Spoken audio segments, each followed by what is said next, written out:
Hey, just a quick warning, if you've ever had a seizure or even thought you could have a seizure, please do not watch this video. Otherwise, enjoy the ride. Alright guys, this is Kuta of TeamxEggS, and I'm doing a little something different today for you guys. I'm not doing a co-op gameplay, I'm not with the rest of the team. This is more of a solo project for me to show you my first impressions of this new game I got off the PlayStation Network called Dyad.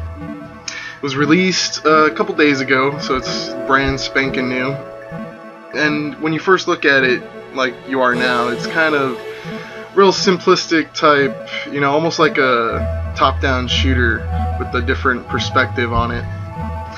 First impressions I saw, I was thinking, you know, because I've been gaming pretty much all my life since, I don't want to say the dawn of gaming because I'm not that old, but pretty much since its infancy. And it reminded me a lot of a game called Tempest, which I don't know, a lot of younger gamers would know, but basically Tempest was, you know, you're in this circular shape and you're this like, I guess like a spaceship or something, and there's just constantly like enemies and stuff coming at you and you gotta shoot them. And this is kind of like, it instantly reminded me of that, but if you listen closely, like to the audio track and stuff, you can tell that it's changing as I'm playing the game. So that itself reminds me a lot of a game such as like Luminous. When you're playing it in the puzzle track, the game itself, it like changes the track around as you're playing to accompany the music, which I think is really cool and unique, and I love that idea. It's also akin to a game like Flower, where you pick up the pedals or whatever, and eventually it throws you into, you know, a different track of the song, a different beat, and it changes constantly and evolves as you're playing. And that's something that really drew me to this game, because I love music games and I love games that have this arcadey type feel that are sort of like this in Dyad.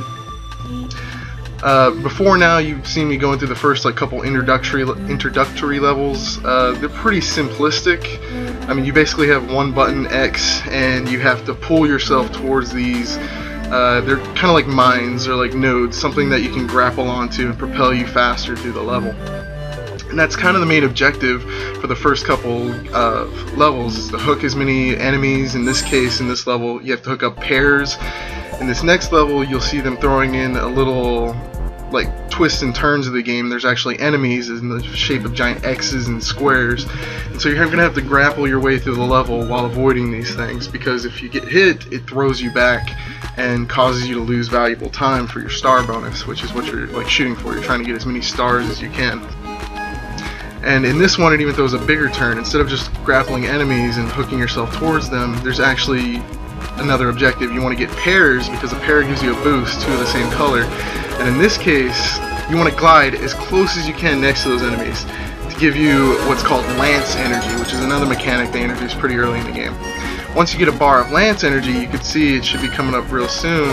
Right there, you get a Lance burst, which makes it so you're actually invulnerable to enemy damage and that you can blast through enemies. And I thought that was a really cool mechanic. It adds a lot more speed and intensity to the game, at least in small bursts, which I thought was desperately needed by the time I got to this level. It's about probably 5-6 levels in. And so that for me was really exciting, because I love fast-paced, intense games where you don't really have a lot of time to think and anticipate things. You just gotta react, which was great for me. As we progress further through this video, I'm going to be getting progressively like further into the game, and it's going to be getting harder and harder, like any good game should, in my opinion, because you don't want to just play some easy mode crap the whole time and just, you know, enjoy the ride. Because when I first got this game, I was anticipating it to be easy, and I was like, oh yeah, this would be a great thing to do, you know, instead of playing Call of Duty or Killzone or some other intense first-person competitive shooter where I have to, you know, constantly be on my toes trying my best, because, you know, that's how I am. But like I said, I'm pretty glad the difficulty got ramped up a bit. As you see in this one, there's even more new mechanics, which I thought added just tons of the game. There's these things called chargers. Those are like little spiral red looking enemies. When you grapple onto them, they actually come charging at you and you have to dodge them, but in their wake they leave this zip line, which you can see me going across every so often, and it speeds you up and gets through the level faster, which in this game mode, this level or whatever, is actually the objective. It's like a race almost to get to the finish as quickly as humanly possible, and these zip lines really help you do it. But if you hit mines, enemies, what have you, it throws you back and ruins your score. So this game kind of turned into like a Tempest shooter type game, more into like a racing game almost, which I thought was pretty good too. It was exciting to see the game evolving in the way it's played. And you see at the end of each level you get a score, and it even compares your rank to the rest of the world once you complete the whole set of stages. Now this right here is actually one of the more advanced levels. I want to say it's about 2/3 way through the game. And as you can see, compared to the first levels, total just mindfuck right now. There's just so much going on.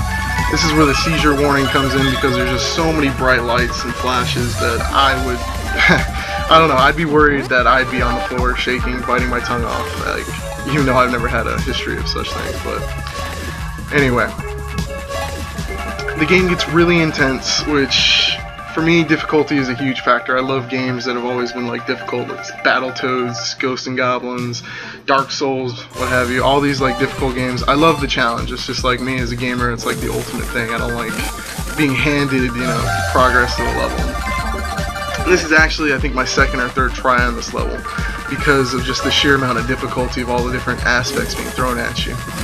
You can even see these mines that have little things spinning around them, and the cool thing about that is if you hit the outside of the mine, it destroys it, but if you hit the inside, the core of it, it creates another zip line where you can speed through the level, which adds this whole new like aspect of difficulty and like what is it that you have to focus on when you're being thrown through this tunnel. And when you're playing this game, it's really hard to like focus on any one thing, because I know everybody's probably heard of tunnel vision. Well, this is, I think, the epitome of tunnel vision. I mean, the game takes place in a tunnel or two. But so yeah, I'm about to wrap up my first impression. This is about 30 minutes to an hour into the game. At this point, I'm really enjoying it, the challenge. I'm no longer chilling, relaxing in my seats, just playing the game for the fun of it, or what have you. I'm actually on the edge, like trying my best speeding through it.